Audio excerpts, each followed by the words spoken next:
Assalamualaikum warahmatullahi wabarakatuh. Kembali lagi di Ruang Hukum, ruang tempat bicara hukum di channel Bram Figma. Pada kesempatan ini saya kehadiran tamu, yaitu Ari Permadi. Ari Permadi ini seorang aktivis mahasiswa. Ya, benar ya, aktivis mahasiswa HMI ya, Himpunan Mahasiswa Islam. Mungkin rekan-rekan sudah nggak asing lagi ngeliat Ari Permadi ini. Kalau misalkan hari ini lagi aksi, ya kan, lagi demo, itu biasanya menggebu-gebu hari ini. Apakah di jalan, apakah di mimbar. Woi, kalau kawan-kawan melihat di sosmednya Ari, ini sangat sangat membuat seorang itu menjadi merinding, mungkin bisa dibilang seperti itu, Ri. Ampun. Jadi apa yang kamu sampaikan itu tadi bisa menggugah seseorang, ibaratnya seperti itu. Kita nanti ke depan akan bincang-bincang ya, ngobrol-ngobrol tentang tantangan dan pergerakan mahasiswa di era teknologi industri 4.0. Karena setiap zaman itu beda tantangannya. Apalagi di era kamu, di zaman kamu, ini era teknologi industri 4.0. Apa-apa serba ibaratnya menggunakan sosial media. Apa-apa tadi yang cepat, dalam artian di sini ketika kalian aksi semua orang bisa tahu. Kalau dulu kan lama ibarat seperti itu. Kalau sekarang tadi apa yang kalian mau sampaikan gampang dilihat orang, diakses orang, bisa lewat media online, bisa lewat video seperti itu. Tembusan-tembusannya, saluran-salurnya banyak seperti itu. Nah, apalagi kita lihat sekarang ini, Ri, di tahun 2021, apalagi kita saat ini mengalami pandemi, ya kan, COVID-19, ini semuanya berubah semua sistem-sistemnya. Mungkin kamu rasakan juga lah saat ini aktivis mahasiswa, gerakan mahasiswa di era teknologi industri 4.0 saat pandemi ini, mungkin tadi semangatnya atau girohnya ini menurun atau tidak seperti itu. Itu kamu yang tahu karena tadi kamu banyak di lapangan, banyak diskusi. Oke, tema kita ini tantangan dan pergerakan mahasiswa di era teknologi industri 4.0. Mungkin kamu bisa sampaikan dulu nih, Ri, untuk bisa memberikan semangat, bisa mengedukasi kawan-kawan mahasiswa, Ri. Sekarang ini bagaimana tantangan mahasiswa ini? Ya, jadi kalau terkait tantangan dari revolusi industri 4.0, saya sepakat tadi Bang bahwa setiap zaman itu pasti punya tantangan yang berbeda. 1998 itu mungkin punya tantangan yang berbeda dengan tantangan hari ini. Artinya memang 2021 atau lebih milenial lah ya. Kita lebih milenial. Sebenarnya bukan milenial, Pak. Tapi kita sudah masuk pada Gen Z. Ya, Gen Z itu atau Gen Z itu namanya itu Centennial Z namanya. Jadi kan ada milenial, ada centennial. Nah, kalau abang ini kan milenial, sedangkan kalau saya centennial gitu. Apa yang membedakan? Kelahiran tahunnya. Kelahiran tahun. Jadi ada pergeseran baik dari kelahiran, lalu cara berpemikiran pun berbeda, karakteristik yang berbeda. Nah, menanggapi persoalan tantangan revolusi industri 4.0. Jadi hari ini gerakan mahasiswa, sebelum kita lebih jauh pada wilayah gerakan mahasiswa, maka kita harus definisikan dulu, kita harus tahu dulu apa sih sebenarnya gerakan. Siap. Jadi kalau kita coba kemudian ambil dari hukum fisika katakanlah, maka yang disebut dengan bergerak itu ketika ada perpindahan atau pergeseran dari satu tempat ke tempat yang lain. Nah, ini yang disebut dengan gerak Newton. Itu kalau dalam fisika. Nah, kemudian gerakan itu membutuhkan suatu resonansi. Apa resonansi? Itu mampu memberikan suatu getaran-getaran yang kemudian getaran itu ketika sudah sampai pada titik simpul dia menjadi gerakan yang besar. Nah, artinya pun gerakan mahasiswa. Kenapa hari ini kita melihat bahwa gerakan mahasiswa kadang-kadang ada yang bergerak, ada yang enggak? Ini resonansinya enggak stabil atau enggak merata. Bisa dikatakan letak geografisnya bisa dibilang, atau cara berpikirnya, atau ada yang di kabupaten dan ada yang di pusat kota sehingga akses informasinya itu kurang. Sebenarnya itu persoalan yang baru di era hari ini. Nah, terkait revolusi industri 4.0, tantangannya pun berbeda. Katakanlah hari ini mahasiswa 1998 yang selalu senior selalu menjadikan itu euforia dan kebanggaan gitu. Mengagumkan mahasiswa pada saat itu yang mampu menumbangkan rejim Soeharto. Berani gitu kan. Berani, setiap orasi berkobar-kobar dan lain-lain gitu. Sedangkan seolah-olah menyudutkan gerakan mahasiswa hari ini. Hari ini yang mesti kita tegaskan bahwa era 98 dan era hari ini perbedaannya sangat jauh. Kenapa saya katakan sangat jauh? Kalau dulu musuhnya itu jelas. Siapa? Penguasa.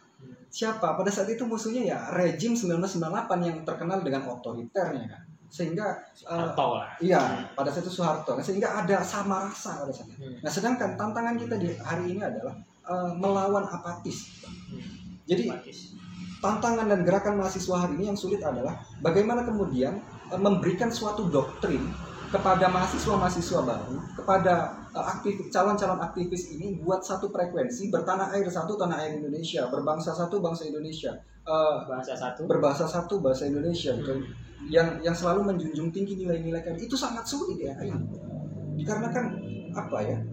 Contohnya seolah-olah memang kan dari perjalanan rejim 1998 itu ada suatu desain besar dari pemerintah. Kenapa? Karena demokrasi hari ini kan ada suatu contoh. Jadi kan rejim ini pasti ngambil contoh nih. Betul. dari tahun-tahun sebelumnya begitu kan. Jadi mahasiswa pada saat itu mampu menumbangkan rejim Soeharto. Maka rejim selanjutnya akan berpikir jangan sampai persoalan ini terjadi 2 kali gitu loh. Makanya dibuat suatu formulasi. Apa salah satu formulasinya? Formulasinya adalah ngebuat mahasiswa terkurung dalam kampusnya. Itu sangat jahat. Itu konspirasi yang sangat jahat dari pemerintah saya kira. Nah, contohnya apa? Contohnya begini. Beberapa tahun yang lalu kan muncul suatu aturan. Iya, suatu aturan dari Kemendikbud kalau nggak salah ya. Sekarang Kemendikbud. Dulu Dikti ya. Dulu Dikti ya. Nah, yang mengatakan bahwa mahasiswa S1 itu bukan 7 tahun, tapi sudah 5 tahun. Artinya apa? Dengan waktu 5 tahun, apakah kemudian mampu dimanfaatkan untuk berorganisasi juga? Nggak mungkin, Pak. 5 tahun nggak cukup gitu loh. Karena apa? Karena 5 tahun ini pasti dikasih beban SKS sekarang ada 144. Ya, 144. Nah, 144 sampai dengan 148 beban SKS yang harus diterima oleh mahasiswa baru. Sehingga nggak ada ruang buat mereka berdiskusi, buat mereka diskusi di organ-organ kemahasiswaan, organ-organ internal kampus. Ruang ini sangat-sangat jarang hari ini kita jumpai. Karena mereka fokus pada tugas kuliah, tugas dosen. Gitu. Oke. Tadi kamu sudah memaparkan, ibaratnya menjelaskan tentang potret mahasiswa dan aturan saat ini. Karena apa? Aturan dari pemerintah sendiri itu sudah memiliki kebijakan yang harus ditaati oleh perguruan tinggi dan mahasiswa. Misalkan tadi mahasiswa itu harus menyelesaikan 5 tahun misalkan seperti itu. Lewat dari 5 tahun maka dia mungkin akan konversi, lewat dari situ akan di DO. Terus yang kedua, mahasiswa itu memang harus ditargetkan. Bagaimana tadi udah dikemas, harus segera cepat menyelesaikan namanya perkuliahan atau studi. Nah, kalau dulu itu ada istilah namanya kupu-kupu, kuliah pulang. Ada istilah namanya kunang-kunang, kuliah nangkring. Ada namanya istilahnya kura-kura, kuliah rapat, seperti itu. Nah, kalau kamu lihat sendiri nih, sekarang seperti apa nih? Ya, jadi kita lihat memang untuk yang kupu-kupu hari ini pun masih ada, kunang-kunang masih ada, dan kura-kura pun masih ada. Cuma untuk intensitas hari ini, Bang, untuk kura-kuranya lebih sedikit, Bang.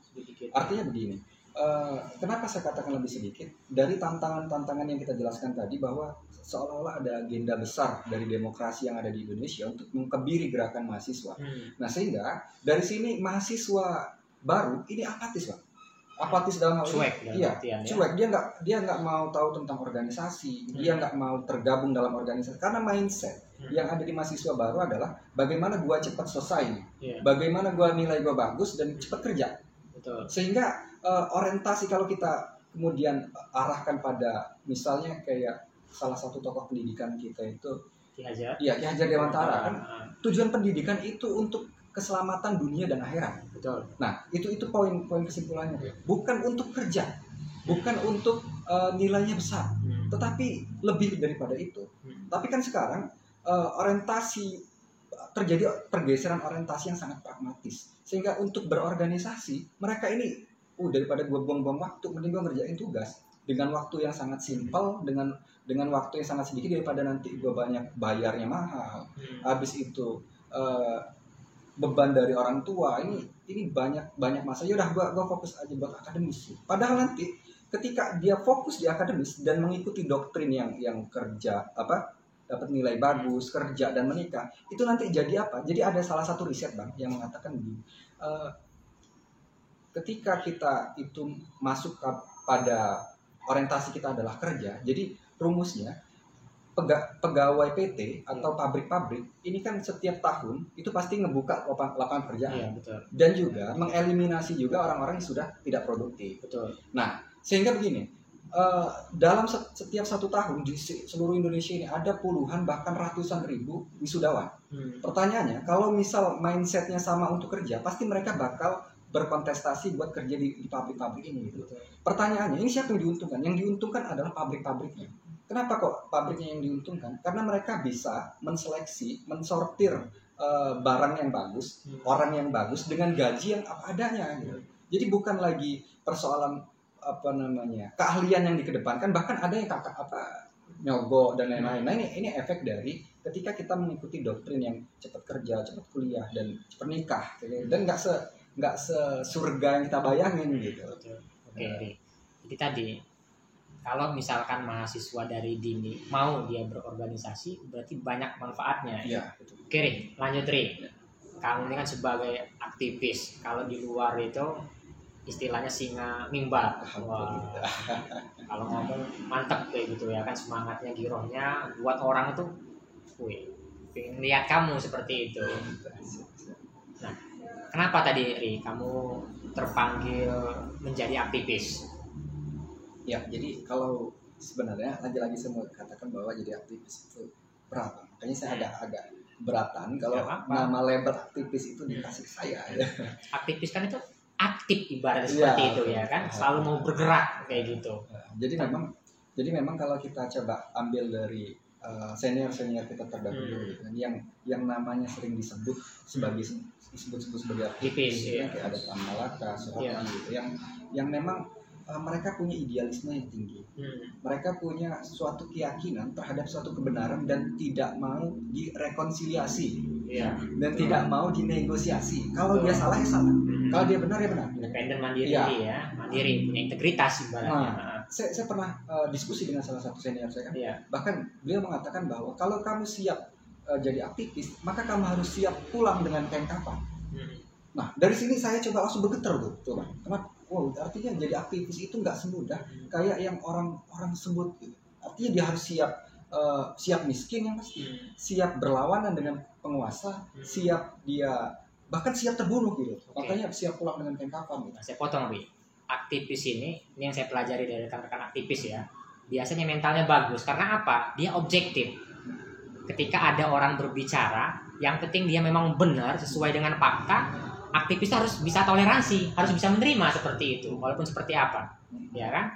Objektif, ya kan? Ngomongnya sistematis. Terus tadi, sebagai aktivis kita harus bisa toleransi dalam artian tadi, orang menyuarakan apa saja, ini kan negara demokrasi, ya kan? Boleh-boleh saja orang menyampaikan apa aja. Yang penting masih objektif, sesuai di lapangan. Jangan sampai tadi ada pesanan, ada request dan seterusnya. Selagi dia memang tadi menyuarakan dari dalam hati, menyampaikan aspirasi, boleh-boleh saja kan dia. Betul. Makanya saya senang dengan aktivis ya kan, karena tadi lantang, berani seperti itu. Iya. Jadi memang ini adalah salah satu ciri sebenarnya. Ciri mahasiswa berorganisasi yang tidak dimiliki sama mahasiswa yang tidak berorganisasi. Salah satunya begini, ketika mahasiswa berorganisasi, maka dia akan mengembangkan ilmu akademiknya. Betul. Misal dalam hukum, maka dia akan mengembangkan mungkin pembelajaran politik, mungkin pembelajaran sosiologi dan lain-lain, dan bahkan memperdalam ilmu hukum itu sendiri. Nah, kenapa? Karena dia dikumpulkan dalam suatu perkumpulan yang sehat.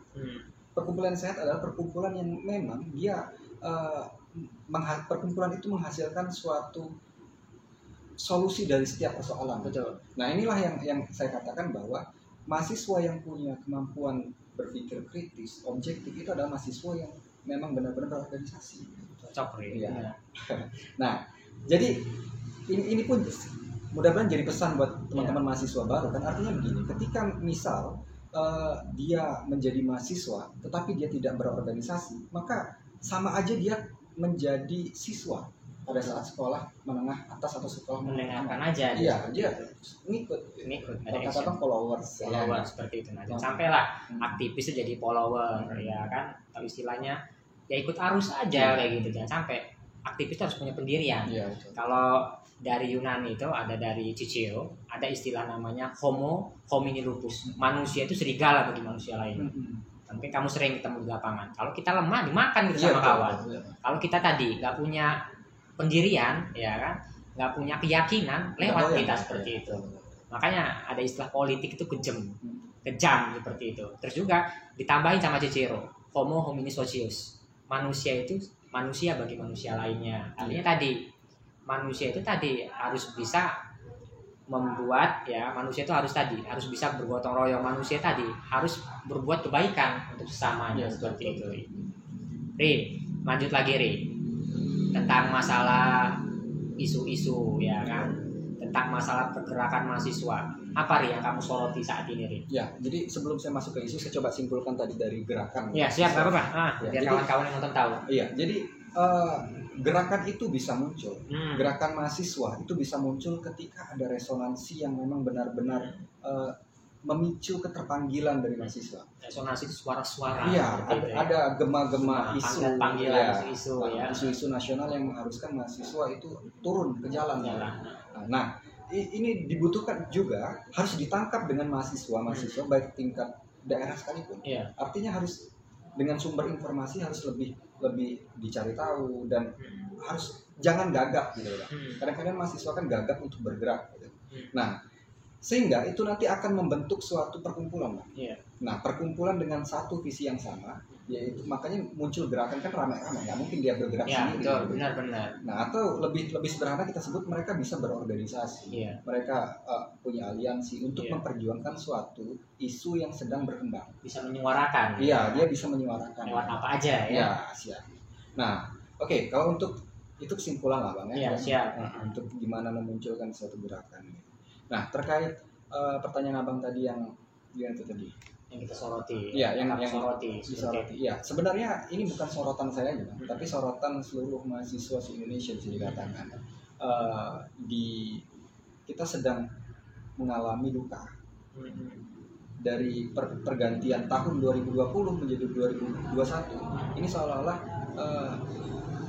pasti kita punya resolusi gitu. Iya, pasti kita punya suatu harapan untuk kemajuan di Indonesia. Tetapi di sisi lain kita sedang dilanda duka yang memang ada beberapa titik di Indonesia, ada 6 titik kalau nggak salah, Bang. Ada yang gempa bumi, ada yang tsunami, ada yang longsor, bencana alam.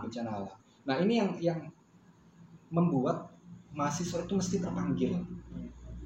Kenapa? Karena begini, kalau misal mahasiswa tidak terpanggil, agent of change, agent of social control ini tidak terpanggil, maka siapa yang bakal ngebantu saudara-saudara kita yang di sana?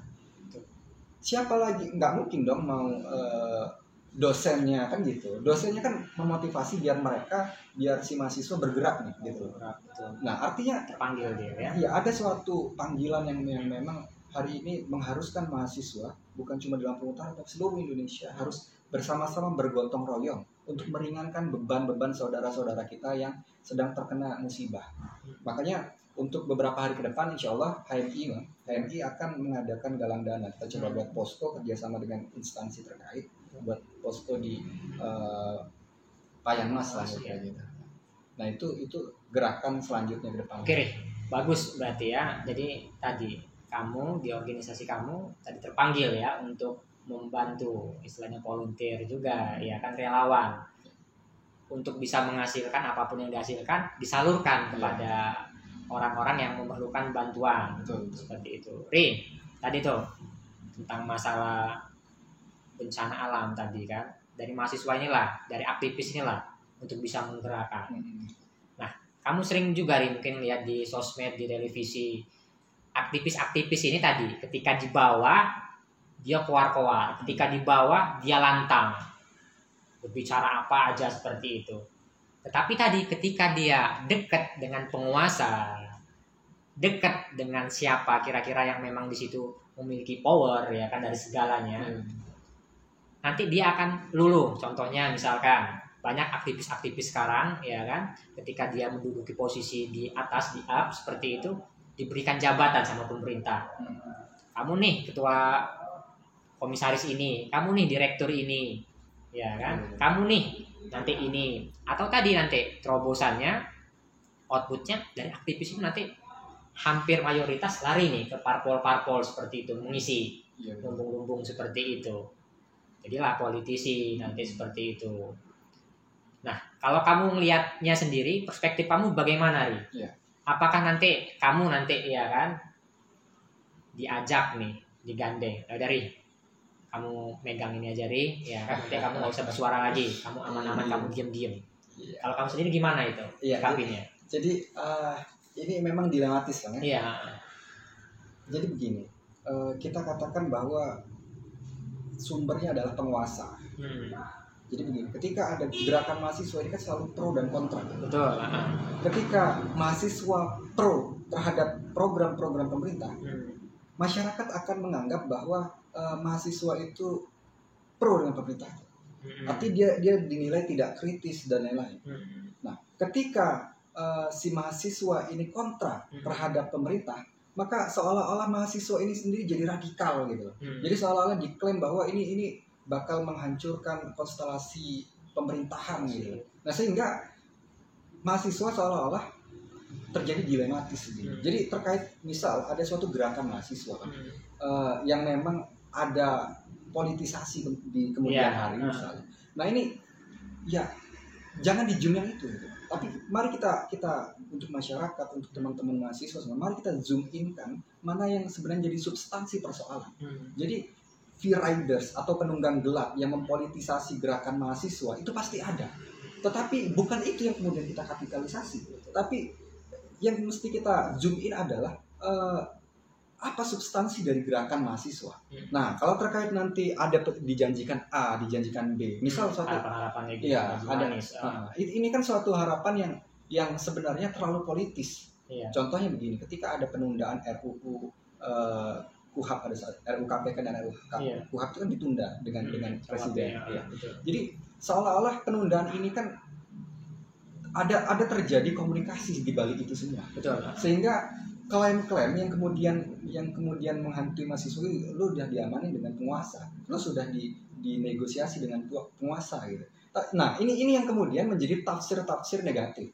Padahal kalau misal itu pun saya ya terserah orang-orang memandang. Yang terpenting adalah gerakan gue masih idealis, gerakan gue masih konsisten, dan gerakan gue masih tetap berjalan gitu. Nah, kalau ada yang menjanjikan, ya silakan janjikan apapun. Saya suka itu kalau misalkan tadi dari gerakan manapun harus menjaga ibarat marwahnya tadi ya kan. Betul. Jangan sampai banyak pengamat ya kan dulu mengkritisi ya kan, ketika dia dipanggil ya kan disuruh menghadap penguasa hilang, ajak makan malam ya kan, besoknya sudah nggak cuap-cuap lagi seperti itu. Nah, makanya ada namanya dekadensi gerakan mahasiswa atau penurunan kemerosotan ya. Jadi sebenarnya terkikis ya. Ini pengikisan ini sebenarnya dimulai dari bisa jadi kesalahan dari aktivis mahasiswa dan bisa jadi dia nggak kuat dengan isu-isu yang dilontarkan kepada si aktivis mahasiswa. Jadi begini, Bang, dalam bergerak mahasiswa itu kan pasti, saya berkeyakinan gerakan mahasiswa itu idealis. Itu harus digarisbawahi terlebih dahulu. Memang itu benar. Nah, sehingga ketika mahasiswa bergerak ini butuh energi juga. Kita butuh energi ketika kita menuntut suatu hal, maka kadang-kadang kan kita ketemu DPR ini malah nggak ada gitu loh. Kadang-kadang yang mau kita jumpai nggak ada. Maksud saya begini, ketika mahasiswa turun berbondong-bondong ke dewan, maka ia disambut dengan baik, disambut dengan argumen gitu, bukan disambut dengan sentimen. Ketika dia menyambut dengan sentimen, ya udah dihilang-hilangan aja. Sehingga gerakan mahasiswa merosot. Besoknya kalau aksi jilid 2 bisa jadi udah males. Karena inilah karakteristik Centennial Z lah, generasi Centennial Z kayak begini gitu loh. Dia kayaknya kalau mau 2 kali berdarah-darah kayaknya sulit. Gitu. Nah, jadi maksud saya ini menjadi tantangan baru juga buat era Centennial Z, bahwa konsisten dan komitmen mengawal isu-isu lalu memperjuangkan suatu kebenaran itu nggak perlu orang banyak. Karena kalau kita selalu berpikir kuantitas, kalau kita berpikir dengan jumlah massa yang banyak, maka kita nggak akan pernah sampai pada titik penyelesaian yang baik. Pasti akan terjadi kemerosotan terus tuh kan, dan akhirnya males. Tapi mari dalam bergerak kita kedepankan nilai-nilai kualitas. Nggak peduli satu, nggak peduli dua, nggak peduli tiga, ya udah jalan aja. Kan kita sekarang era virtual ya kan. Ini media lebih mudah buat mengakses. Jadi menyebarkan informasi itu banyak, bisa lebih ke jutaan kepala manusia. Ya. Jadi nggak terpaku dengan mahasiswa bergerak harus rame-rame gitu. Banyak saluran-saluran. Iya, betul. Terus juga kemarin ini banyak di tahun 2020 kemarin ya kan tentang kebijakan pemerintah. Iya, betul. Di situ yang non ya kan dalam artian ya tidak pro kepada masyarakat seperti itu. Kamu melihatnya gimana itu, Ri? Misalkan nih ada omnibus law seperti itu. Terus juga tadi banyak ya istilahnya kebiri ya kan kepada masyarakat, kepada aktivis. Sekarang ini tadi era demokrasi, semua masyarakat, semua elemen bebas untuk berdemokrasi, menyampaikan aspirasinya, menyampaikan pendapatnya, ya kan. Jadi pemerintah negara ya harus bisa memfasilitasi. Tapi saat ini tadi kita ya kan tajam sedikit kepada pemerintah, tajam sedikit kepada penguasa, tajam sedikit misalnya kemana di situ yang berafiliasi tadi kepada penguasa. Blokir kita semuanya kayak gitu. Nah, kamu nyikapinya gimana, Ri? Ya, jadi ini kayak omnibus law. Ini kan terbaru tuh. Jadi sebenarnya kalau saya coba diskusi dengan teman-teman gerakan yang bergerak untuk mengkritisi omnibus law, itu kita curiga dari proses pengesahannya, kan? Iya. Ya, yang terlalu tergesa-gesa, yang terlalu menutup dari ruang publik, ya, sehingga seolah-olah pesan yang semiotik yang diterima oleh teman-teman mahasiswa itu ini ada kepentingan. Iya. Kenapa kok nggak dipublis aja sih? Betul. Nah, makanya dari situ kalau misal mau dibaca satu per satu undang-undangnya ribuan itu ya. Ini nggak mungkin mahasiswa secepat itu dalam bergerak gitu. Jadi yang kita kritisi ke sana adalah yang kita mau juga jawaban dari DPR yang ada di daerah. Ini apa motivasi mereka kok terlalu cepat untuk mengesahkan itu di momentum yang nggak baik. Kenapa dikatakan momentum tidak baik? Iya, momentum Indonesia sedang menghadapi suatu virus yang sangat dahsyat gitu. Kok tiba-tiba ada suatu undang-undang yang urgensinya apa? Kok disahkan? Kenapa nggak suatu terobosan untuk menangani COVID dan lain-lain? Nah, itu yang kemudian memicu gerakan mahasiswa gitu. Lebih kepada wilayah teknis sebenarnya. Lanjut ya. Masih semangat tadi ya. Masih, Pak. Iyalah.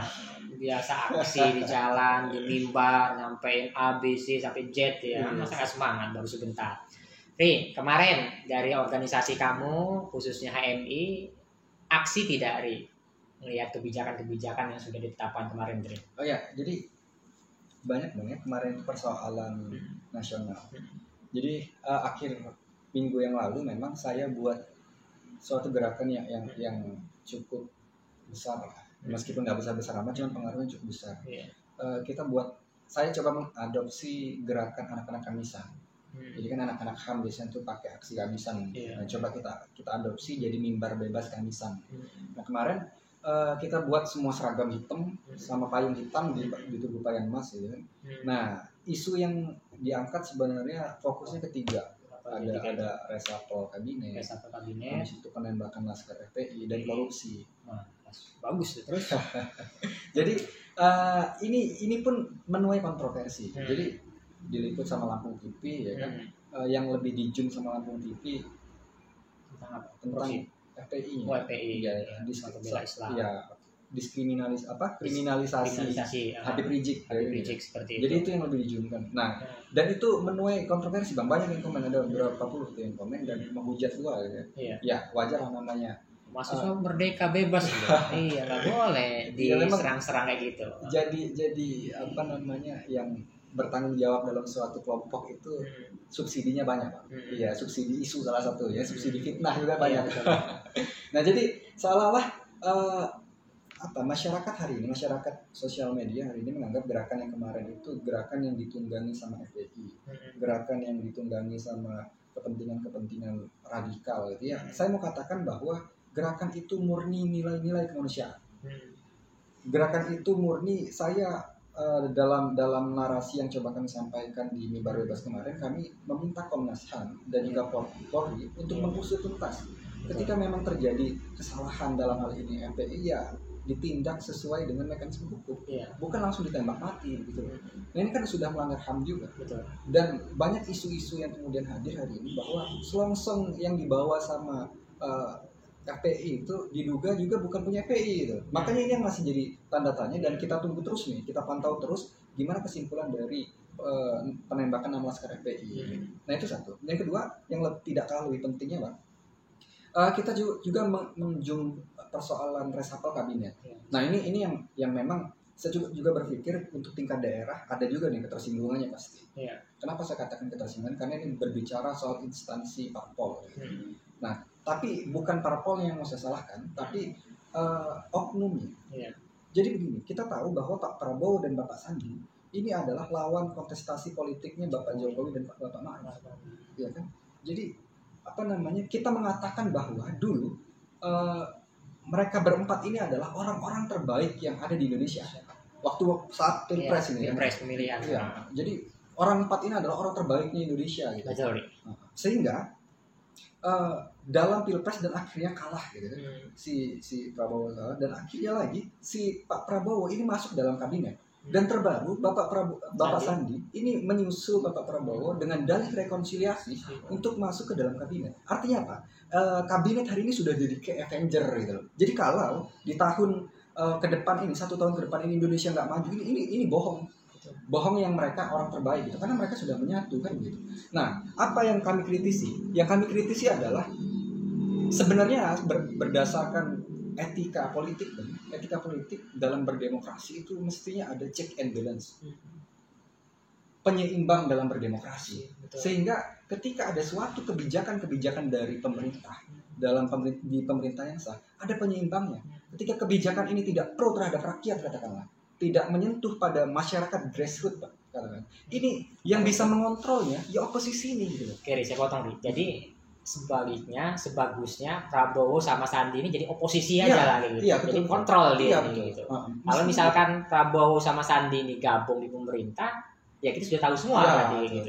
Jadi memang saya katakan ini terlalu hipokrisi, terlalu munafik saya katakan orang-orang yang seolah-olah mengatasnamakan suatu kesejahteraan rakyat, kemajuan Indonesia dengan dalih itu sehingga mereka masuk ke dalam kabinet. Padahal misinya adalah kekuasaan. Maka salah satu tokoh politik dunia ada namanya William Clay.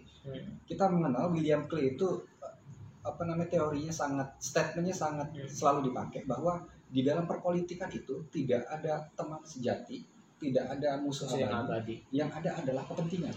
Jadi seolah-olah Prabowo dan Sandi sedang mempraktekkan gitu loh Pak. Jadi benar teori yang disampaikan itu. Iya, kan? Sedang mempraktekkan bahwa misi dari politisi itu adalah ambisinya bukan untuk rakyat, tetapi untuk satu kepentingan yaitu kekuasaan gitu loh. Nah ini yang kita coba sama-sama kemarin itu bukan pada persoalan. Artinya begini, hari ini kita kehilangan sosok oposisi. Satu-satunya kita oposisi ini bergantung pada Habib Rizik. Kenapa? Karena Habib Rizik powernya untuk mendengar aspirasi masyarakat dan untuk menggetarkan istana itu sangat kuat. Tapi nyatanya dia masuk bui gitu loh. Nah seolah-olah gini, hari ini nggak ada lagi oposisi, yang ada semuanya adalah rekonsiliasi. Nah disinilah ruangnya mahasiswa. Inilah mahasiswa masih terpanggil dan mengisi ruang-ruang kritis, pos-pos kritis untuk menjadi oposisi yang sejati. Jadi oposisi kan nanti kan ada dalam ilmu politik kan dibagi-bagi dulu. Ada namanya salah satu yang mesti dipakai mahasiswa adalah oposisi constructive democracy. Apa oposisi itu? Oposisi itu adalah pengkritik suatu kebijakan yang memang tidak pro terhadap rakyat. Tujuannya apa? Untuk membangun suatu pemerintahan agar ideal. Nah, satunya ada kritik yang memang menjatuhkan terus. Jadi apapun kebijakan yang ada di pemerintah itu pasti buruk terus. Nah, mahasiswa nggak boleh jadi itu. Mahasiswa harus mengapresiasi ketika memang ada kebijakan yang memang baik untuk masyarakat dan menyalurkan kepada masyarakat dan mengkritisi kebijakan tersebut ketika kebijakan itu tidak pro terhadap rakyat. Karena hukum dari demokrasi yang harus dihormati, yang harus dihargai itu adalah rakyatnya. Betul. Dari rakyat, oleh rakyat, untuk rakyat. Nah, itu isu yang kita angkat kemarin itu. Oke, mantap ini, Ri. Ya kan, perspektif kamu, ya kan, pandangan kamu sebagai aktivis seperti itu. Ri, lanjut lagi kita, Ri, gimana nih caranya agar mahasiswa ini terbangun, Ri? Dalam artian kemandiriannya terbangun, kesadarannya ini memang sebagai mahasiswa yang sejati seperti itu, Ri. Terus juga gimana juga nih biar aktivis ini budaya literasinya tinggi, Ri? Kamu punya kiat-kiat nggak, Ri? Ya, jadi alhamdulillah kemarin saya salah satu mahasiswa yang gagal sidang gitu. Dan gagal wisuda kemarin ya kan. Cuma saya tidak menyalahkan birokrasi kampus atau saya menyalahkan saya secara pribadi yang memang kurang, bukan tidak, kurang memanajemen waktu. Nah, jadi ada suatu hal yang kemudian menjadikan saya harus berintrospeksi diri. Apa nih masalahnya? Dan apa nih karya yang bisa saya hadirkan? Masa iya saya selalu membicarakan persoalan tugas fungsi mahasiswa, sedangkan akademi saya sendiri nggak selesai. Nah, maka sehingga saya berpikir bahwa saya bukan tidak menyelesaikan akademis, tetapi saya belum menyelesaikan akademis. Harus balance lah, ya kan, organisasi jalan, kampus jalan. Sehingga saya harus punya formulasi lain untuk mengukuhkan, untuk memberikan suatu karya besar kepada mahasiswa-mahasiswa agar nggak kayak saya. Sehingga saya membuat suatu buku. Saya buat buku Hakikat Mahasiswa dan Organisasi. Hakikat Mahasiswa dan Organisasi. Poinnya, Ri, kamu sampai 1 menit apa isinya buku kamu itu? Lama-lama 1 menit aja, Ri. Ya, kan? Jadi pada prinsipnya mahasiswa itu tidak akan pernah merasakan menjadi mahasiswa ketika dia tidak berorganisasi. Artinya apa? Untuk semua mahasiswa baru, untuk semua mahasiswa yang belum berorganisasi, mari kita berorganisasi. Nggak peduli dia IMM, nggak peduli dia PNII, nggak peduli dia HMI, yang terpenting harus masuk organisasi. Karena apa aja gitu. Karena itu kan wadah seperti itu ya. Karena inilah penyokong utama. Karena inilah penyokong buat kemajuan kita, kemajuan mahasiswa untuk menjadi pemimpi, untuk soft skillnya lebih baik dan koneksinya lebih merata gitu. Cocok, Ri. Jadi tadi untuk bisa mengaktualisasikan diri, mau nggak mau kita harus masuk organisasi, masuk sebuah wadah, biar kita tahu ya kan diri kita, bisa mengukur diri kita, biar tidak sombong seperti itu. Terus juga tadi Ari tadi nyampaikan kita berorganisasi ya kan, itu kita dicetak jadi kader-kader seperti itu, kader apa aja ya kan. Terus juga yang kedua, kita dilatih diri kita, pribadi kita memiliki soft skill, keterampilan. Soft skill ini yang mahal seperti itu. Ibaratnya Ari kali 8 piawai dia ya kan, ngadepin orang ya kan, berdialog, berdiskusi. Karena tadi udah dilatih seperti itu. Nah, jadi seorang mahasiswa tadi kalau bisa diusahakan ikut berorganisasi. Toh kalau misalnya nggak mau ikut berorganisasi, harus belajar dengan serius, dengan tekun biar cepat lulus seperti itu. Jangan sampai berorganisasi tidak, kuliah ogah-ogahan, males-malesan seperti itu ya kan. Budaya literasi itu nggak banyak, ada 3. Pertama membaca ya kan. Membaca itu apa? Dari buku. Membaca itu apa? Dari kita melihat seperti itu, mendengarkan. Terus yang kedua menulis ya kan. Apa yang disampaikan dosen, apa yang disampaikan guru mau ditulis seperti itu. Apa yang dipelajarin mau ditulis ya kan, pengalaman ditulis. Saya Ari ya kan, aktivis ya kan, buat karya dia nulis, mau mikir nulis. Nah, tadi nggak ada yang nggak tahu ya kan, orang nggak tahu itu tadi karena nggak belajar. Kalau mau belajar pasti dia tahu, pasti dia ngerti, pasti dia paham, bisa mengimplementasikan. Cocok ya kayak gitu ya, benar kan? Tadi membaca, menulis, yang terakhir menganalisa kayak aktivis Ari ini, dia bisa menganalisis ya kan, isu-isu apa saja, potret-potret apa saja, dia bisa memberikan masukan dan saran-saran seperti itu. Terakhir nih, karena kita terbatas waktu ya kan. Sebenarnya saya masih banyak mau ngobrol-ngobrol seperti itu, tapi tadi ya kan terbatas waktu seperti itu. Harapan-harapan kamu ya kan, atau tadi ada hal yang mau kamu sampaikan terakhir. Yang pasti di sini poinnya memberikan manfaat, memberikan edukasi, karena manusia itu kan khairunas anfa'un linas, baik-baik manusia ialah manusia yang paling banyak manfaatnya atau bermanfaat untuk orang banyak. Terakhir, apa yang mau kamu sampaikan? Ya, jadi untuk terakhir Bang, saya ada namanya Emil Durkheim. Jadi Emil Durkheim ini adalah salah satu filsuf juga. Jadi jangan sampai suatu perkembangan zaman itu justru membuat kamu terkikis. Jadi terkikis yang dimaksud di sini apa ya? Kita terlena dengan zaman tersebut. Kita terbawa dengan keadaan zaman tersebut, tapi jadikan perkembangan zaman itu sebagai suatu media untuk mengembangkan diri, dan satu-satunya untuk menghasilkan pemikiran objektif yang kita bilang tadi, kritis, lalu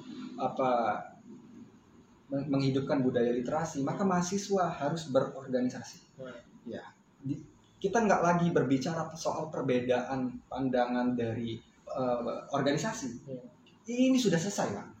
Kenapa saya katakan ini sudah selesai? 1928 kita sudah memiliki konsensus bersama untuk tidak membicarakan perbedaan. Sumpah Pemuda itu ya? Ya, Sumpah Pemuda. Kita sudah tidak lagi membicarakan persoalan warna kulit, agama, suku, dan lain-lain. Tetapi kita fokus untuk apa? Untuk rekonsiliasi, untuk membangun suatu peradaban yang lebih baik lagi. Untuk negeri Indonesia. Ya. Dan untuk kamu-kamu Centennial Z pastinya.